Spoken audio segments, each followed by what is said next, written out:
The meeting to order. If you'll rise and join us for the Pledge of Allegiance, please. I pledge allegiance to the flag of the United States of America and to the republic for which it stands, one nation, under God, indivisible, with liberty and justice for all. Thank you. We had a last-minute cancellation for our good news report, so we will go on to approval of the minutes for the meeting held on 1/11/24. Can I get a motion and a second, please? So moved. Second. I have a motion and a second. All those in favor signify by saying aye. Aye. Opposed, same sign. Motion passes. We have one person on a non-agenda item, and so we have Chad. If you want to come to the podium and tell us your name and address, please. You get 5 minutes. Thank you. I didn't get a chance to proofread, so hopefully this goes okay. My name is Chad Bishop. I live at 7405 South Valencia Drive here in Sioux Falls. I recently read Dr. Stavum's letter to the Sioux Falls School District community hosted by the Sioux Falls Chamber of Commerce. Dr. Stavum rightly points out all of the community leaders that attended public school. Beyond just my taxes, I've contributed over 1,000 hours of time serving in the Sioux Falls School District classrooms, much of that time spent in the library. If we count my wife, her family has spent over 2,000 hours serving in the classrooms of the Sioux Falls School District. I spent over 100 hours in this room with you listening, trying to understand, trying to express my concerns as a parent in this community. When I choose to speak, I intend to appeal to your intellect and to your reason. Given the age of those leaders, public school alumni locally, and understanding how often the average person returns to serve in public schools, I wonder if they truly understand the state of public schools in America now, the state of the Sioux Falls School District. I find myself asking if Dr. Stavum has not deployed the logical fallacy of appealing to nostalgia, or perhaps the appeal to tradition, or perhaps both. Do you think these alumni understand that there is no person in the Sioux Falls School District responsible for reading all incoming books before they are shelved in a library?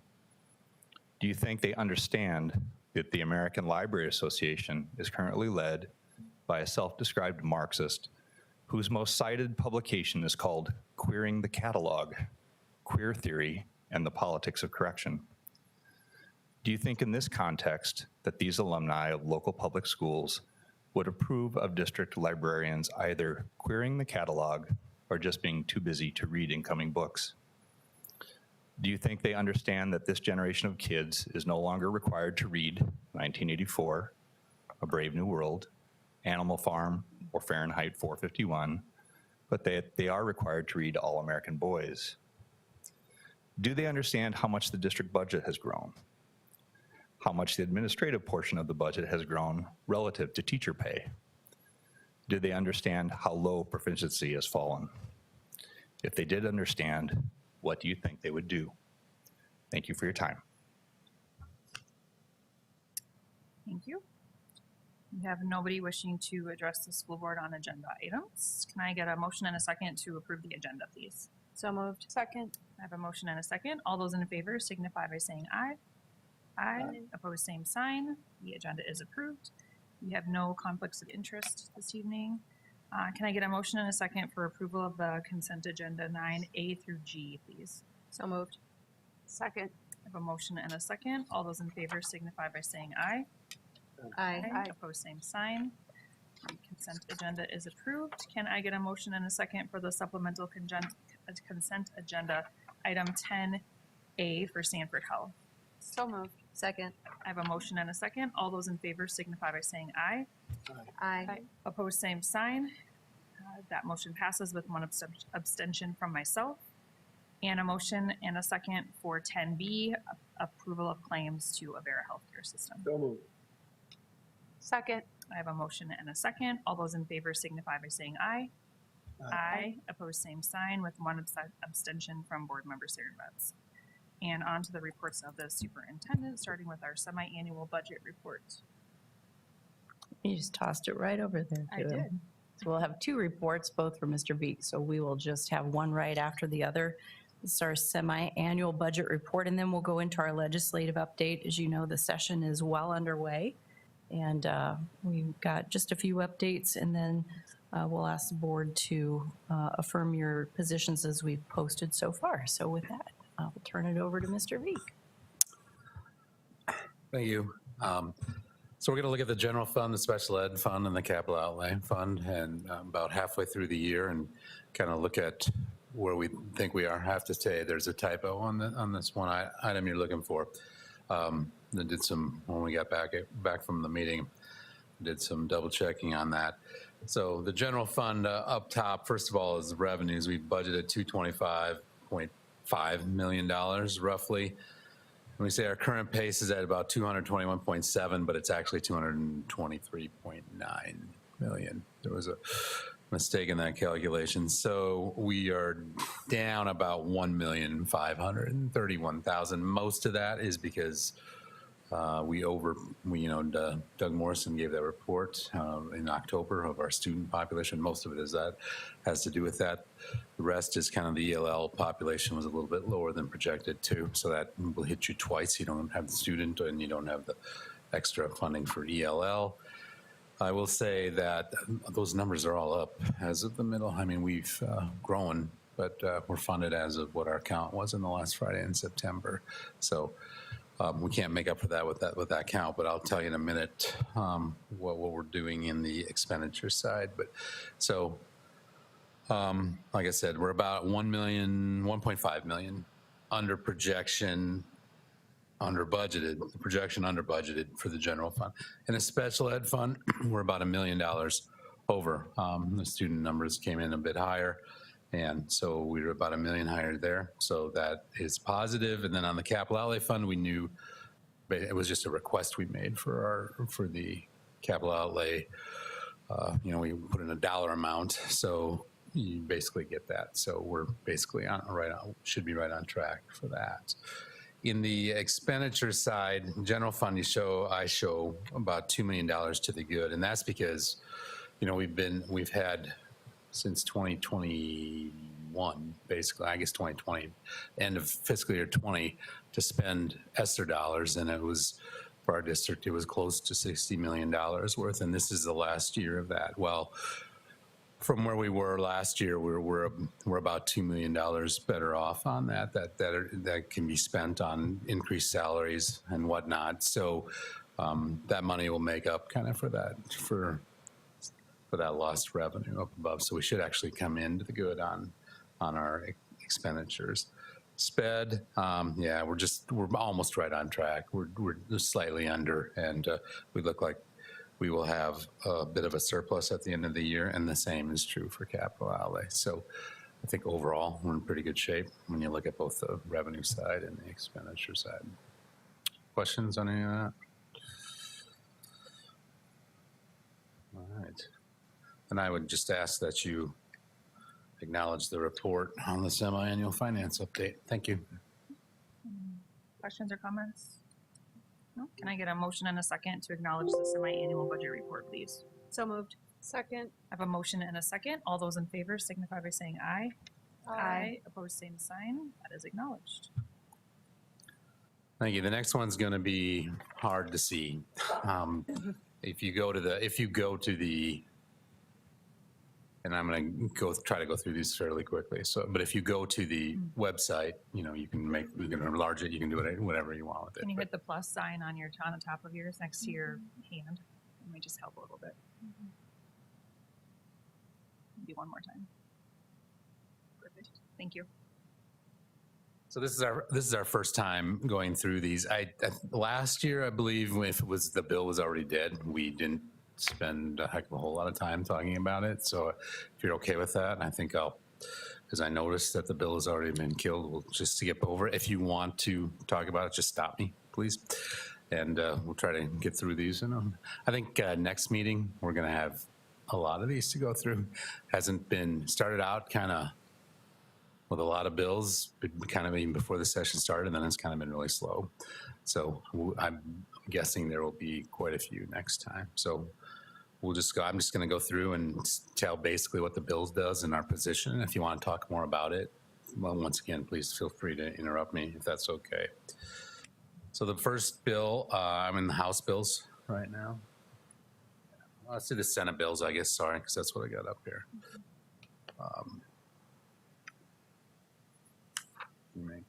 Thanks, Deanne. Senate Bill 1 is a bill to expand the eligibility for reduced tuition benefit for certain school district and Head Start employees. We have that as a support, and it's actually through the Senate and onto the House already. Senate Bill 2 would remove provisions for establishing a uniform method for calculating high school credit. That was a bill that was just passed last year. We have support of that bill, and once again, that one's kind of flying through, and it's already through the Senate and onto the House floor, and it's on the consent agenda. Senate Bill 34 has died already. Senate Bill 51 would raise property tax levies for school districts and revise the state aid to general and special ed formulas. So that's the 4%. The governor proposed 4%. This is the bill representing that. So it's a 4% increase in the allocation, and it is also a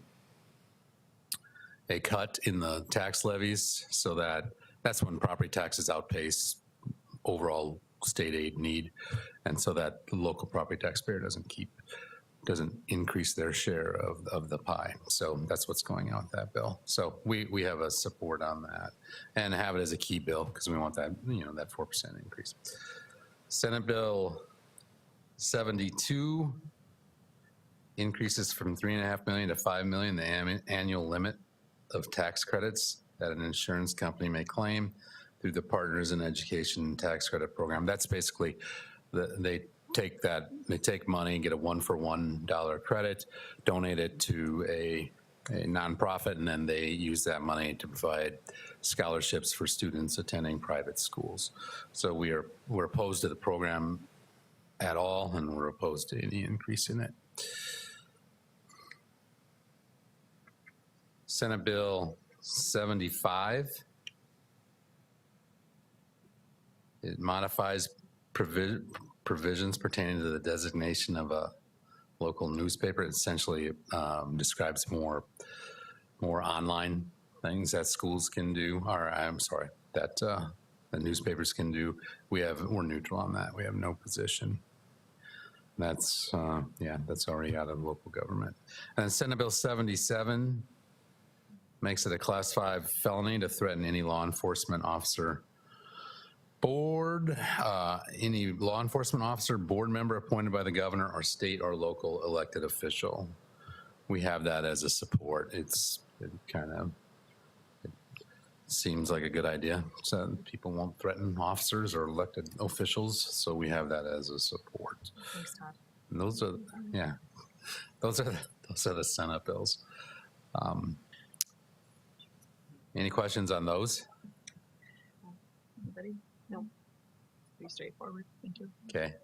And then on to the House bills. The first two, 1002 and 1021 are already dead. House Bill 1023 would make an appropriation to DOE to provide professional development in literacy. We have that as and declare an emergency. It's just so that it can go into effect prior to July 1. We have that as a support. House Bill 1040 is already dead. House Bill 1042 would establish parameters for the reimbursement of school districts that provide free or reduced. It's not dead on this update, but it died today in committee. So that would pay the 40 cents for kids who are on reduced meal instead of their families paying that. The state would have covered that, but that died in committee today. House Bill 1048 revises the requirements pertaining to the target teacher salary. We have that as a key bill. We have that as opposed for many reasons. Well, I mean, one is they've kind of picked a snapshot in time and said, well, you've gotten more state aid here than teacher salaries have grown, but over any number of years, going all the way back to the beginning of the formula, teacher salaries have grown greater than the per student allocation in the formula has grown. So they're just they're kind of cherry picking a slot and saying, well, it's got to do, you haven't met this here. And we've had a requirement since 2017 of what we had to spend, and every school that has met that is subject to already being behind in this new way, because it goes back to the growth since 2017. So there's several reasons. We have a longer version of our deal there, but we have it as a key bill and oppose for many reasons. House Bill 1066 is dead, and House Bill 1072 is dead. There were 3 bills, I think, added today to this list, but didn't kind of make the cutoff. So I think they were all House bills, but that's where we're at right now. I'd stand by for questions, and if there are or aren't, I'd also ask that you affirm the positions that are on this document. Thank you. Do we know if there's any other lunch bills in the works that will still be brought forward? Yeah, we talked about Gay Anderson, our child nutrition director. She actually testified remotely today, and she said there is another one that was kind of being held to see what happens with this. I don't know if it's going to get put in or not, but there was another one floating out there.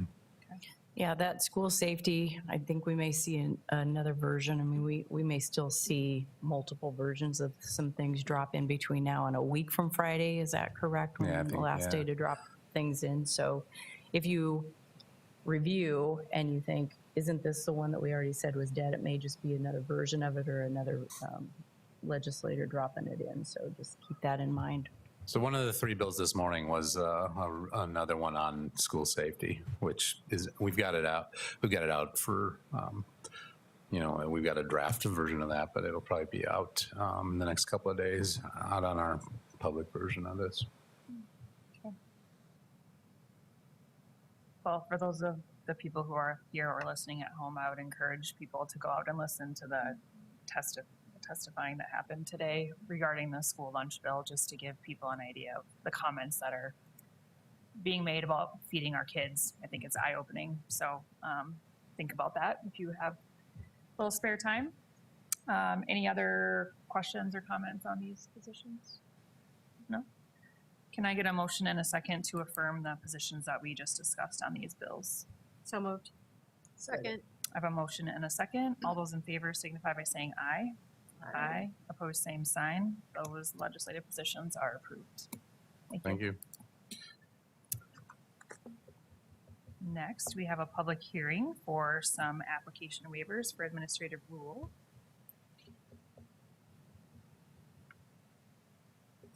Good evening.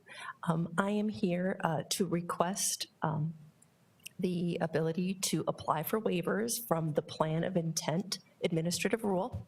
This would allow 15 of our educators 1 additional year, this would be their 3rd year, to become fully endorsed in the subjects that they're teaching.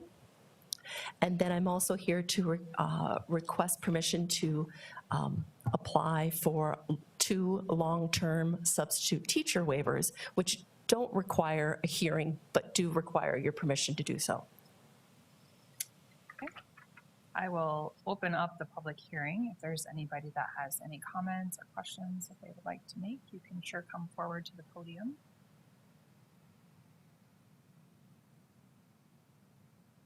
All right, seeing none, I will close the public hearing. Any comments or questions from board members?